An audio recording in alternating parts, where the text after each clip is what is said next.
tinatawag nating asin.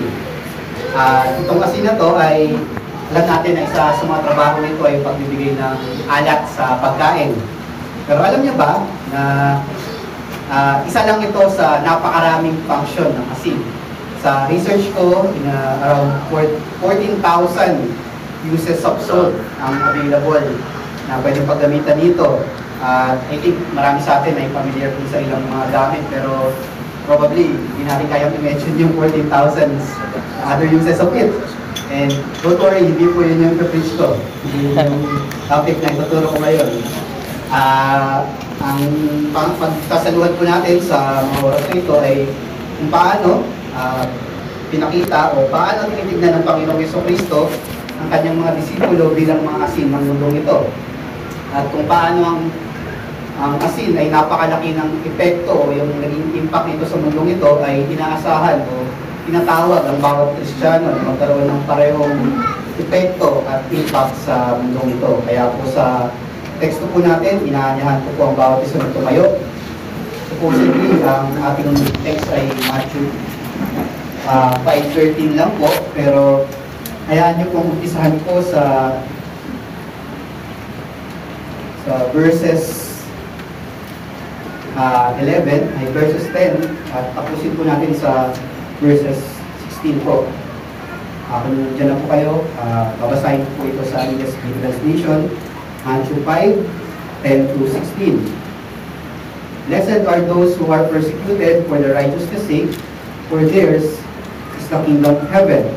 Blessed are you when others revile you and persecute you and utter all kinds of evil against you, falsehood on my account.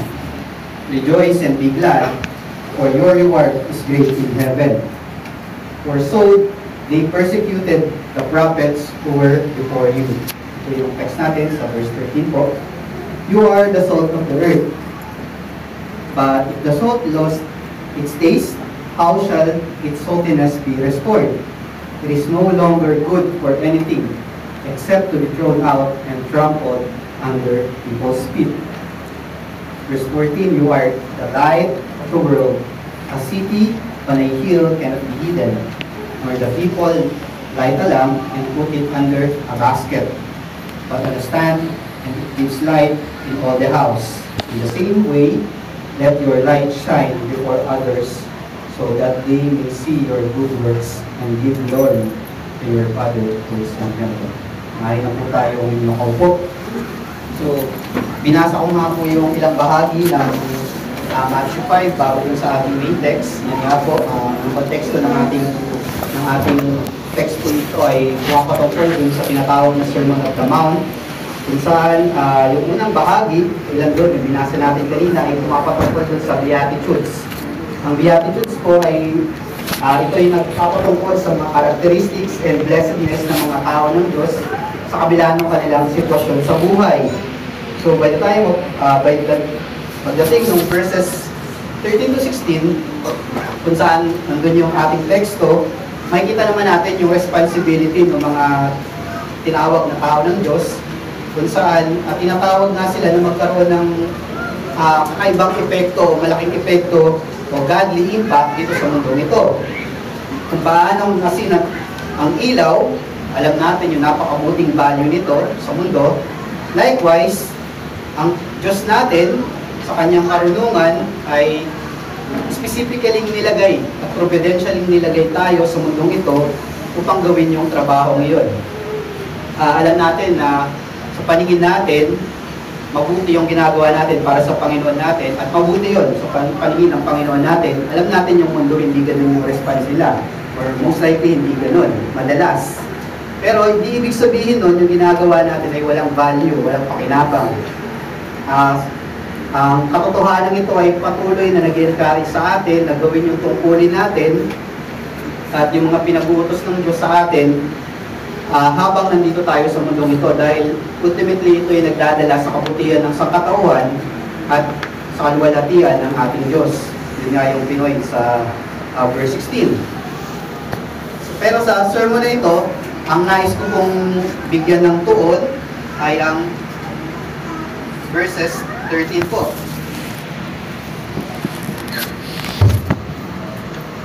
kung saan tinawag ng Panginoong Jesucristo ang bawat Kristiyano bilang asin ng mundo ito. Going back to our text, nung pinag-aaralan ko po itong text na to, may dalawang question agad na pumasok sa isipan ko.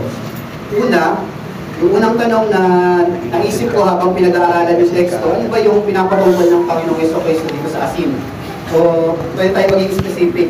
Anong functionality ng asin, yung nais patungkulan ng Panginoong Jesucristo na nais ng gampanan natin sa mundong ito bilang mga Kristiyano? At pangalawa, ano yung ibig sabihin ng Panginoong Jesucristo sa ikalawang bahagi nung sinabi niya na kung yung asin ay nawala na ng kanyang panlasa, mas mabuti nang itapon at tapakan na lang siya sa daan. Kasi hindi naman ito normal practice sa atin. I think, pag yung asin wala ng value, wala naman tayo nakikita ang tao na itatapon yung asin sa kalsada. So, talagang napaisip ako ano ibig sabihin nun. And ito nga po yung gusto ko share sa inyo na ilang mga helpful na mga bagay na natutunan ko habang pinag-aaralan yung ating teksto. Sagutin natin yung unang tanong. Ano yung marahil na pinapatungkulan ng Panginoong Jesucristo sa function ng asin na dapat gampanan ng bawat mananampalataya? So, pinaka-helpful sa akin dito nung pinag-aralan ko pinakinggan ko yung sermon ni John MacArthur dito sa text natin. Sabi niya, may according to some commentaries, merong 5 common na possible meaning ang Panginoong Jesucristo dito. Yung unang meaning ng Panginoong Jesucristo ay yung asin ay pumapatungkol sa purity nito, yung sa kaputihan nito. Na ang bawat mananampalataya ay may tinataglay dapat na kabanalan o kaputian na kitang-kita na nagniningning sa harap ng mga tao na hindi natural siya, hindi kailangang pilitin, makikita siya ng mga tao. Pangalawa, pwedeng pinapatungkulan ng Panginoong Jesucristo dito.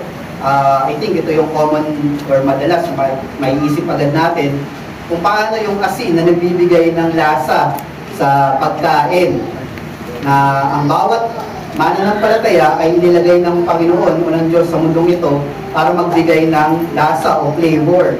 Sabi nga ni Matthew Henry, Christ sent forth His disciples by their lives and doctrines to season the world with knowledge and grace.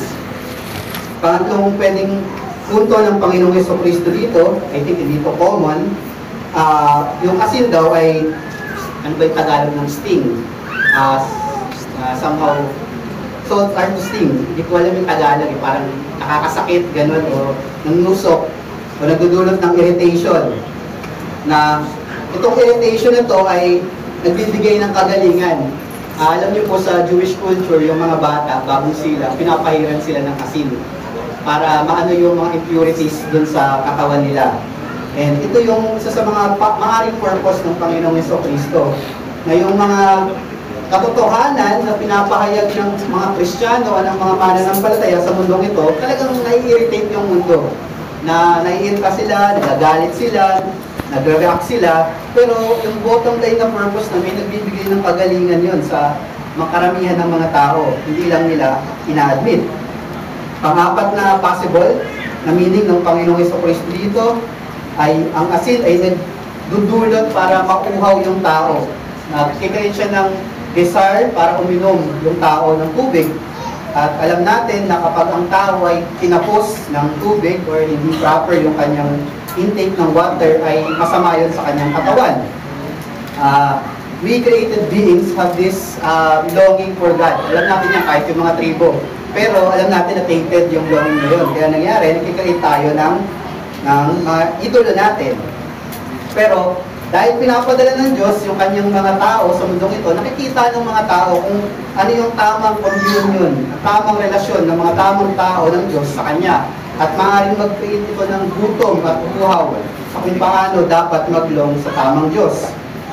Ikalimang purpose, ang asin ay nag-a-act bilang sa preservative or ito ay nag-a-act para pigilan ng kabuuang korupsyon at kasamaan ng mundong ito.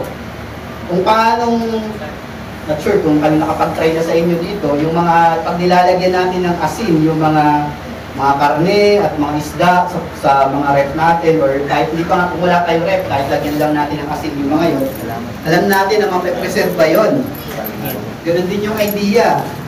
Tinatawag yung mga Kristiyano na maging asin sa mundong ito para i-preserve ba yung mundong ito sa nabubulok nitong kalagayan. At sa pamamagitan ng pagpapahayag ng katotohanan ng Diyos at ng mga prinsipyo niya, indirectly na-preserve natin yung pasama ng mundo. At sabi nga ni John MacArthur, itong apat na nabanggit kong una, kung pagsasamahin sila, ang nagiging epekto nito ay pagpipreserba ng mundo. So, dito nga po sa panglima na function, ko nais mag-focus sa pangangaral ko ngayon. Pero bago po tayo tumalon dun sa mensahe, nais ko muna pong sagutin yung ikalawang tanong, kung saan, ano yung ibig sabihin ng Panginoong Jesucristo na kung ang asin ay nawala na yung kanyang pang-alat o yung kanyang alat na tinataglay, dapat siyang itapon at apakan sa daan. May mga ilang komentary na napaka-helpful para maintindihan natin itong part na to ng teksto. Una, kapag ang asin daw ay nawalan ng panglasa, kagaya nga ng sinabi ng Panginoong Jesucristo, ay wala nang may iwan dito, wala na itong value. Sabi ni Barnes. Sabi rin ni W.M. Thompson, a saltless salt is not only good for nothing, but it is actually destroy all fertility wherever it is thrown. So damaging pa siya.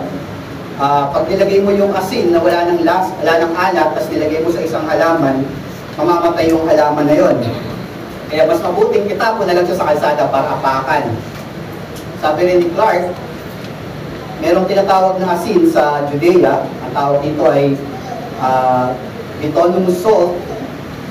Wala itong ino-offer na kahit ano, asin siya, pero hindi siya nag-offer ng anything. So ang ginagawa ng mga taga-Judea ay tinatapon siya sa daan para apakan ng mga tao, para mapigilan yung mga tao na madulas dahil pagka malamig kasi nag-ielo yung daan. So maaaring ito daw yung pinapatungkulan ng Panginoong Jesucristo dito. And lastly, sabi rin na when salt is contaminated, it becomes corrosive and poisonous. So it has no value. So tapon mo na lang sa daan para hindi na siya makadamay ng iba. So I think we could get the idea that you can see that the value of salt, this salt is either very useful or worthless. And what determines its value is yung kanyang saltiness and yung kanyang purity. Kapag yung bagay na yun ay nawala, eh mas maigi na lang na itapon mo na lang yan at kapakapakan ng tao. Kagaya ng mga Kristiyano, tayo ay nilagay ng Diyos sa mundong ito para mag-function bilang mga asin. Kung hindi tayo magiging maingay, ay maingat, ay mawawala itong binigay sa atin na saltiness ng Diyos natin. And kapag nawala itong binigay sa atin ng Diyos na unique lang sa ating mga mananampalataya, ay wala nang pakinabang tayo sa mundong ito. At higit sa lahat, wala tayong pakinabang para sa Panginoon natin. And hindi natin alam kung anong pwedeng gawin ng Diyos natin para sa atin. Kaya maging kapagbantay po tayo. So, going back to our message po, nais ko pong ibahagi sa inyo ang mensahe natin sa araw na ito. Ito'y pumapatungkol sa korupsyon at sa kung paano ina-address ng Diyos ang korupsyon ng mundo ito. Ito po ang ating mensahe sa araw na ito. Since the moral corruption of this fallen world is continuously increasing, we Christians must be aware and be diligent with our duty as God-ordained agents of preservation of this decaying world. Ulitin ko po. Since the moral corruption of this fallen world is continuously increasing, we Christians must be aware and be diligent with our duty as God-ordained agents of preservation of this decaying world.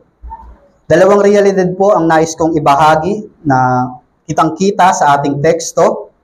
Una, it is a reality that this fallen world is continuously sinking into moral decay and corruption. And yung pangalawa po is, it is a reality that Christians are the agents commissioned by God to preserve this world from moral decay and corruption. Nais ko pong tignan natin yung unang punto na ang mundo, may realidad na itong mundong ito ay patuloy sa pagbagsak sa kasamaan, sa moral decay at patuloy yung kanyang korupsyon. Bago ko po expound, nais ko po na mong bigyan ng definition kung ano yung gusto kong puntuhin sa pangangaral na ito. When I say morality, ito po ay pumapatungkol sa mga prinsipyo at mga standards sa pag-alam ng mabuti at masama. Ito yung standard na binigay ng Diyos o in-establish ng Diyos at binigay sa tao. At ito po yung pinapatungkulan ko sa kabuuan ng sermon na ito. While moral decay, ito naman po ay pumapatungkol sa state of declination o degradation ng moralidad ng tao. Bakit ko po kailangang i-define yung morality dito? Unang-una, pag tinignan niyo po yung secular morality, may sarili-sarili silang definisyon ng moralidad. And madalas, yung kanilang pag-define ng morality ay subjective. At madalas, yung kanilang definisyon ng moralidad ay binabaro nila yung Christian morals, then nagdadagdag sila, then binabago nila depende sa sitwasyon. So, ang moralidad na gusto ko pong tukuyin dito ay yung moralidad na binigay sa atin ng Diyos sa pag-identify ng tama at mali.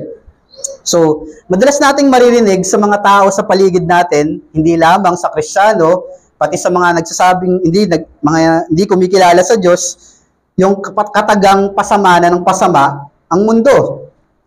At makikita natin dito sa obserbasyon ng mundong ito ay pinapatunayan lamang na yung mundo natin ay hindi siya nagiging mabuti as times goes by. Parang lumalala ang kalagayan ng mundo. Hence, ito ay nangangailangan ng preserbasyon. Dito sa text natin, makikita natin, ito yung pinupunto talaga ng Panginoong Jesucristo. Makikita natin na kaya niya binanggit yung asin kasi kailangan ng preserbasyon. Pero pag binasa natin yung text, wala naman tayong makikitang ganong klaseng hindi natin makikita yung word for word na binanggit ng Panginoong Jesucristo. Dun sa verse 13, sinabi niya lang, you are the salt of the earth. Pero, pwede nating ma-derive yung idea by thinking na dahil may asin, is may preservation na kailangang gawin. At kung ano yung kailangang i-preserve, yun yung malaking tanong. Ano yung pinupatungkulan ng Panginoong Jesucristo dito? Ano yung nais niyang tignan ng mga mananampalataya na kailangang i-preserba?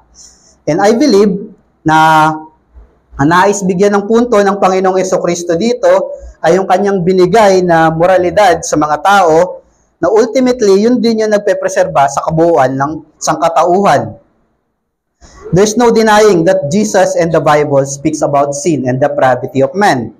And these two have truly impacted man's morality negatively. At dahil nga malaki yung naging kasamaang dulot ng kasalanan at depravity ng tao, hindi natin may expect kahit ilang libong taon pa yung lumipas na magiging pabuti ng pabuti yung tao. Pagkus baliktad yung nangyayari. Ang nangyayari ay habang lumilipas yung panahon is pasama ng pasama ang tao. And kailangan natin ng tulong ng Diyos para ma-address itong problema na to.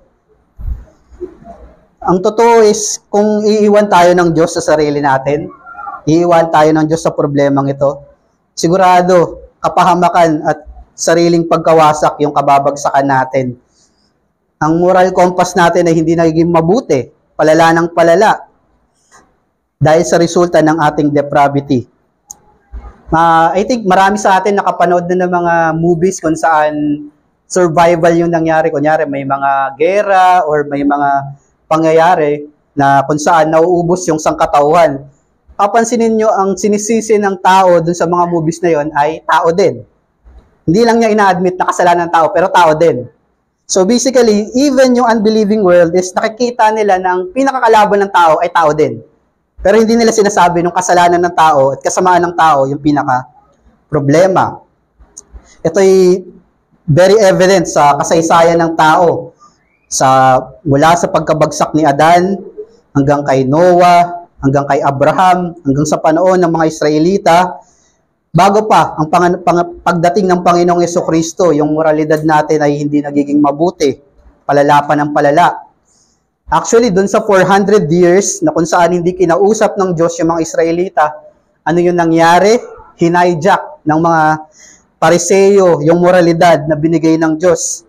Ginawa nila, niredefine nila, gumawa sila ng mga standard na hindi naman binigay ng Diyos, mga man-made standard para ikulong o ikadena yung mga tao dun sa mga dapat na hindi naman tinuturing na mali, nagiging mali.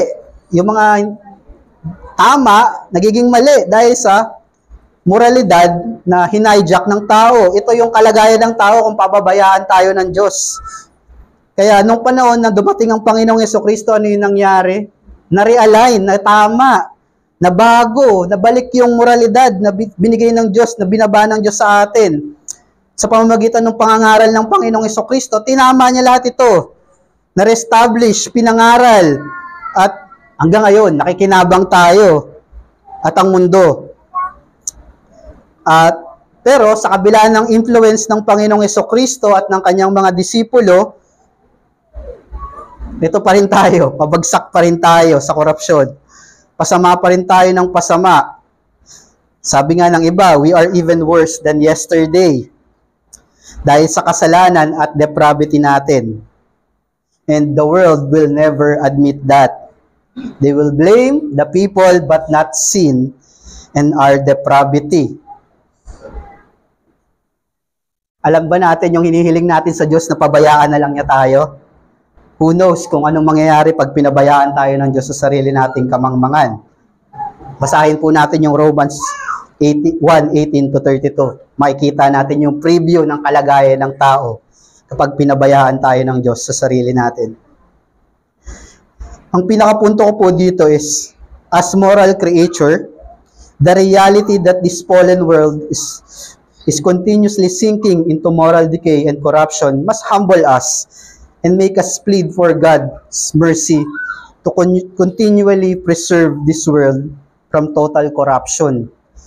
Tayong mga moral na nilikha ng Diyos, yung nakikita nating realidad na yung mundo natin ay pasama ng pasama, ay dapat magano sa atin magpayuko sa atin magpa-plead sa atin sa Diyos na tulungan tayo ng Diyos na ipreserba tong mundong ito Kasi kung sarili lang natin, kung tayo lang yung mag-a-address dito, I doubt na makakasurvive tayo. And yun yung realidad na dapat nating harapin, na yung katotohanan na pabagsak yung mundo natin sa kasamaan, pero may Diyos na kayang ipreserba yung mundo, dapat mas maging mapanalanginin tayo, mas maging pagpakumbaba tayong humingi ng tulong sa Kanya. Pero yung paghingi na, yung motivation na to, dapat hindi lang driven na, para maingatan ako, kundi para din sa kapakanan ng mga tao sa paligid natin. Gusto ba natin ng mundo na kung saan full-blown na yung corruption? Nakatira tayo sa mundo na kung saan full-blown na yung corruption? Di ba ayaw natin? Pero ayaw din natin yung mga tao natin na nandun. So dapat yung prayer natin hindi lang para sa sarili natin, kundi yung plead natin ay para sa mga tao na kapaligid din sa atin. And just to qualify, bilang mga Kristiyano, hindi po ito yung final hope natin. Hindi yung final hope ng natin na ipreserba ng Diyos itong mundong ito. Habang nagpe-plead tayo, habang nakatira pa tayo sa mundong ito, mag-plead tayo sa Diyos na ipreserba niya itong mundong ito. Pero hindi ito yung pag-asa natin. Meron tayong final hope. Meron tayong inaasahan na dakilang pangako. Yun nga yung bagong langit at bagong lupa. Kung saan wala na yung kasalanan, wala na yung korupsyon. Kaya habang nagpe-pray tayo, habang nagpe-plead tayo sa Diyos, yun pa rin yung inaasahan pa rin natin sa dulo. Pero wag nawa natin kalimutan na nandito pa tayo at kailangan pa nating ipanalangin ang mundong ito. So, bilang hamon po sa bawat isa, habang tayo ay umaasa sa bagong langit at bagong lupa, ang dapat na maging agenda natin bilang mga mananampalataya ay patuloy na ipanalangin, na ipreserba ng Diyos ang mundong ito. Hindi lamang para sa ating mga sariling kapakinabangan, kundi para sa kabutihan ng ibang tao na nakapaligid din sa atin. Pangalawang realidad po na nais kong ibahagi sa ating lahat is yung realidad na tayong mga mananampalataya ang tinawag ng Diyos o kinumisyon ng Diyos para ipreserba ang mundong ito sa pagkawasak, sa moral na pagkawasak at korupsyon. Yung unang punto po ay para i-establish yung realidad na ang mundong ito ay patuloy na bumabagsak sa kasamaan at kasalanan. At even yung mga hindi mananampalataya, alam nila at nakikita nila yung katotohanan ito. Ang Diyos na mabuti, marunong at mapagbiyaya ay binigyan tayo ng solusyon sa pamamagitan ng Panginoong Jesucristo. At yung kanyang mga katuruan at mga pangangaral ay yun yung nag-realign, nag-reestablish ng moralidad ng mundong ito. Pero hindi natatapos yung solusyon doon. Sa verse 13, makikita natin kung paano tinawag ang bawat mananampalataya. Sinabi dito, you are the salts of the earth. Kung saan yung you ay pumapatungkol sa mga mananampalataya. Alala nyo yung Beatitudes, ang audience dito ay mga mananampalataya. Hindi to you na kapag binasa mo yung Bible na hindi ka mananampalataya, nabasa mo, ikaw na agad yun, in a context itself, ay pumapatungkol sa mga mananampalataya o mga disipulo ng Panginoong Jesucristo. And yung salts nga ay pumapatungkol sa mga function ng salt sa mundong ito. As in-imply ko kanina, sabi ni W. Smith sa text na ito, salt is a preserving agent arresting the natural tendency to corruption. Christ's people, His disciples, are called to this duty. They are to be salt of the earth. Let them take heed to fulfill their high calling. You see, ang Panginoon natin kapag nagbibigay ng instruction yan sa pamagitan ng kanyang salita, napakalinaw. Binibigay niya kung para kanino yung instruction, basahin niyo yung mga epistles and yung mga gospel narrative, malinaw kung para kanino yung instruction. And malinaw kung ano din yung nais niyang ipagawa sa kanila.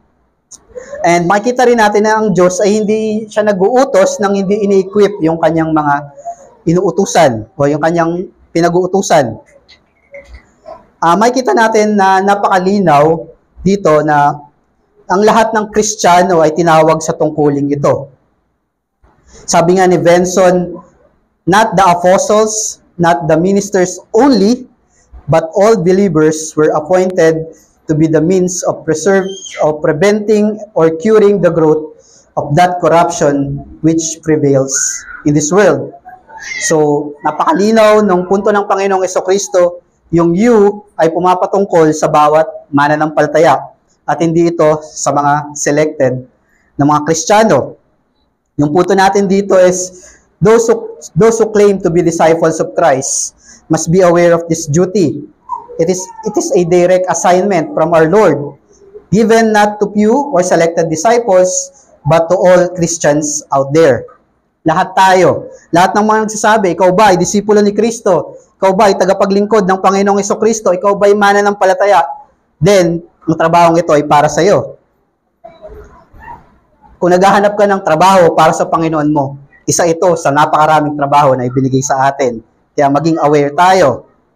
Sabi ni W. Smith, people we hear often sorrowfully complaining that the world is waxing worse and worse. Kagaya nga nabanggit ko kanina, dami nagsasabi, pasama daw ng pasama ang mundong ito.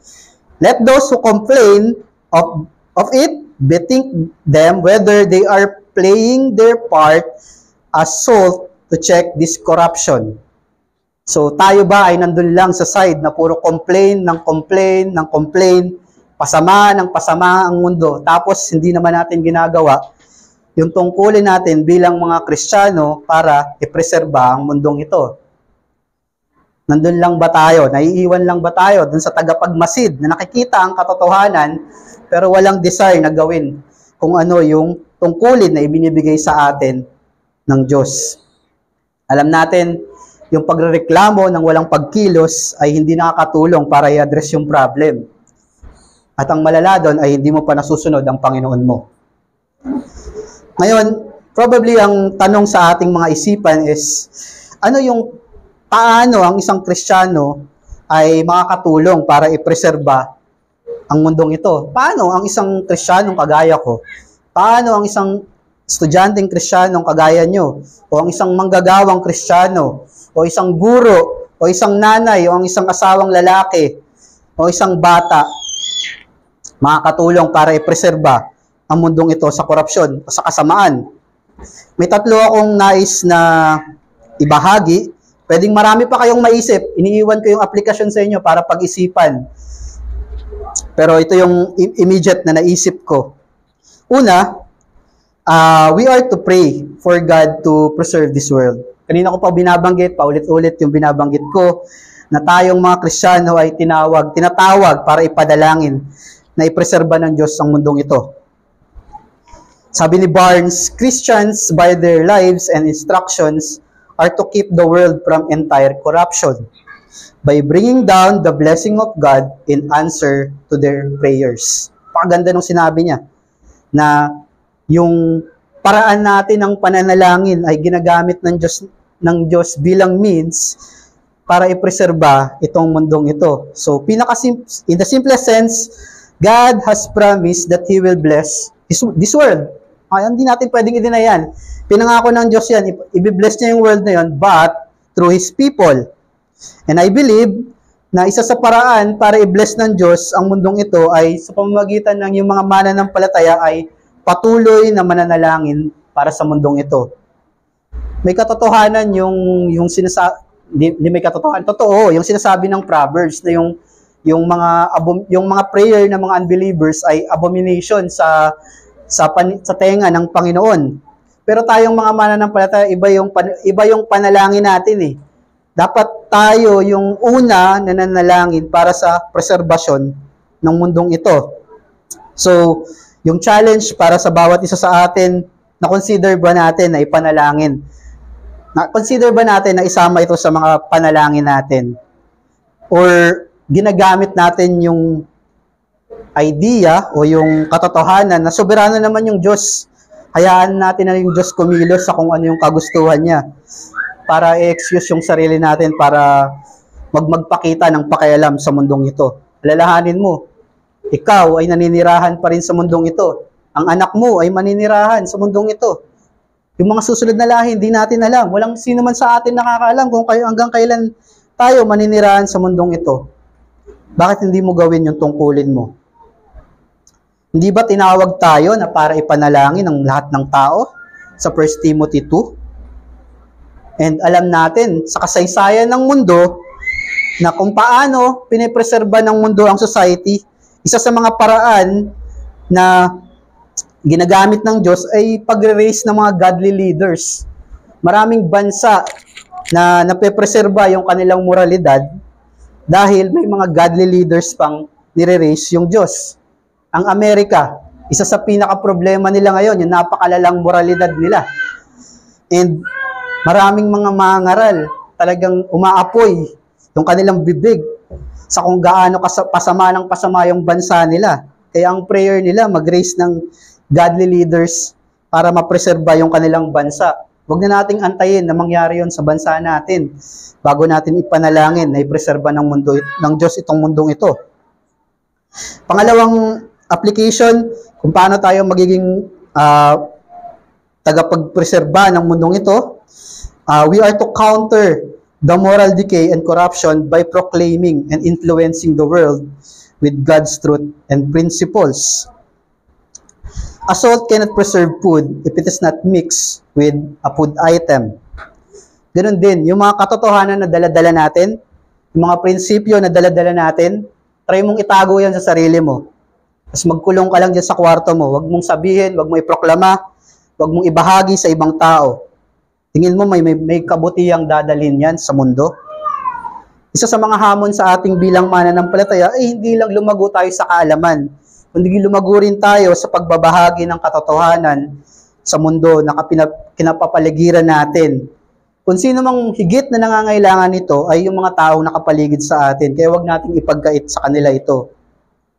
We must be faithful with the proclamation of the gospel message because it is the power of God unto salvation. Ito yung trabaho natin. Isa sa paraan ng pagpapreserba ng mundong ito ay mas maraming mananampalataya ang makakilala sa Panginoong Jesucristo. Mabago yung komunidad, mabago yung gobyerno, mabago yung pamilya natin. Isa yun, sa pagbabahagi ng katotohanan ng salita ng Diyos at pagdadala ng impluensyang Kristiyano sa mga tao. Sabi nga nung isang nabasa ko, the influence that Christians bring to people has a preserving effect, helping them to avoid spiritual and moral decay. Yes, the gospel message can preserve lives of those who respond to it. Whether, di ko alam, I think, naniniwala tayo na yung mensaheng dala natin ay nakakabago ng buhay. Imagine kung may isang Kristiyano nakabahagi sa nakapag-share ng kanyang prinsipyo sa isang estudyante niya, na nakapag-share sa kapwa niya estudyante, di ba makikita natin yung domino effect? Hindi lang siya parang isa lang, then wala na siyang bunga. Maniwala tayo na yung mensahe natin ay may dala talagang pagpepreserba dahil yun ay mensahe ng Diyos. Sabi ni Alvin Smith, no other religion or philosophy or teaching or nation or movement or whatever has changed the world for the better as Christians has done, as Christianity has done. So, ito yung komentary niya. Hindi ko alam kung Kristiyano to si Alvin Smith, pero sinasabi niya na anumang mga prinsipyo, anumang mga relihiyon, anumang mga filosofiya, anumang mga katuruan, anumang mga bansa, walang higit sa nagawang pagbabago na ginawa ng Kristyanismo sa mundong ito. Why? Dahil ito sa katapatan ng mga mananampalataya sa kasaysayan, katapatan sa pagbabahagi ng katotohanan ng Diyos, at katapatan na ma-influence yung mga tao sa paligid nila. Pangatlo po, yung una is pananalangin, pangalawa is pagpoproklama ng katotohanan, pangatlo is yung pamumuhay na consistent, or we are to live a life that is consistent with the values and the principles that we are preaching. Isa sa mga akusasyon sa ating mga mananampalataya is puro lang tayo salita kasi hindi nakikita sa mga gawa natin. And siyempre tayo doon, na-offend tayo. Pero may katotohanan kasi doon. Baka naman puro lang tayo pangangaral, puro lang tayo pagtuturo, tapos hindi naman nagre-reflect sa buhay natin. Paano nga naman tayo makakapag-influence ng mga godly values and mga principles sa mga tao sa paligid natin kung tayo mismo ay hindi na-influensyan ng mga tinuturo natin o hindi natin kayang ipamuhay yung mga prinsipyong pinaniniwalaan natin. And another thing is, hindi dapat natin isipin na kapag yung impact sa mundo, inisip agad natin large scale o kaya malakihan agad. Gaya nga na nabanggit ko kanina, pwedeng yung isang tao na na-impact mo ay pwedeng mag-impact ng mas marami pang tao. Kaya wag natin maliitin yung kapangyarihan ng salita ng Diyos. Alalahanin natin na tayo ay nilagay ng Diyos sa isang lugar para mag-function bilang mga salts at mamuhay ng consistent sa prinsipyo at mga values na pinanghahawakan natin bilang mga Kristiyano. At sa paraang yun, ay mapopromote natin yung katotohanan ng mensaheng pinangangaral natin. And who knows kung gaano karami yung mga may impluwensyahan nating mga tao. At kung gaano karami yung gagaya o tutulad sa mga prinsipyong pinanghahawakan natin. Bilang pagtatapos po, kanina nabanggit ko yung dahilan kung bakit nangangailangan ng mundong ito ng preserbasyon. Dahil nga ang mundong ito ay patuloy sa pagbagsak sa kasamaan. At nabanggit ko rin kung sino yung mga tinawag ng Diyos para sa tungkuling ito. The question we shouldn't be asking for ourselves bilang mga Christians is whether dapat bang tanong natin is hindi dapat ang tanong natin sa mga sarili natin is totoo ba na kaya kong magbigay ng preserbasyon sa mundong ito? Kung kundi ang dapat na mas mabuting tanong natin para sa ating mga sarili ay, ako ba ay tapat sa tungkuling ibinigay sa akin ng Diyos? Alalahanin natin na ang tungkulin ng bawat Kristiyano ay sundin at maging tapat sa mga pinag-uutos ng ating Diyos, habang pinagkakatiwalaan na yung bunga ng katapatan natin at pagsunod ay nasa Diyos. Ano man yung maging bunga, tinatawag tayong maging tapat sa tungkuling ito. Whether makita natin yung bunga sa panahon ngayon, Pwede sa susunod na henerasyon, hindi natin alam. Pero isa sa sigurado, tinawag tayo ng Diyos bilang mga tagapagpreserba ng mundong ito. Kaya gawin natin ito ng may katapatan. Manalangin po tayo. Dakilang Diyos, salamat pong muli sa inyong salita kung saan pinapaalala sa amin na kami ay mga asin ng mundong ito. At ang asin ay natural na nagbibigay ng preserbasyon. At ang preserbasyon na kinakailangan ng mundong ito ay ang preserbasyon sa korupsyon at kasamaan na patuloy na nangyayari at lumalala habang lumilipas ang panahon. Patawarin niyo po kami, Ama, dahil may mga pagkakataon na napaka-insensitive namin at iniisip lang namin yung sarili namin at nakakaligtaan namin na may mga taong nangangailangan nito. Nangangailangan ng aming impluwensya, nangangailangan ng aming mensahe, nangangailangan ng aming pagsunod sa Panginoong Jesucristo. Makita nila na mas mabuti ang mundong ipenreserba kaysa yung mundong patuloy sa pagbagsak sa kasamaan. Dalangin ko po, Ama, na magwising ito sa aming mga diwa, may tungkulin kaming dapat gawin, na hindi kami akuya-kuyakoy lang ng mga Kristiyano na nag-aantay lamang ng pagbabalik ng Panginoong Jesucristo. Dalangin namin, Ama, na maging masikap kami, na ipanalangin sila, ipanalangin ang mundong ito, maging masikap kami na ipahayag ang katotohanan para kontrahin ang mga masama at maling prinsipyo at makita sa buhay namin yung katotohanan na aming ipinahayag. Dalangin namin na ang lahat ng ito ay gawin namin para sa kapurihan at kaluwalhatian ninyo at para sa kinabangan at kabutihan ng mundong ito. Kami rin naman ay makikinabang kung gagampanan namin ng may katapatan ng aming mga trabaho. Pagpalain niyo po ang mensaheng aming napakinggan at gamitin niyo po ito upang patuloy naming i-evaluate yung aming mga sarili. Salamat po muli sa inyo po lahat ng papuri at pasasalamat sa pangalan ng Panginoong Jesucristo. Amen.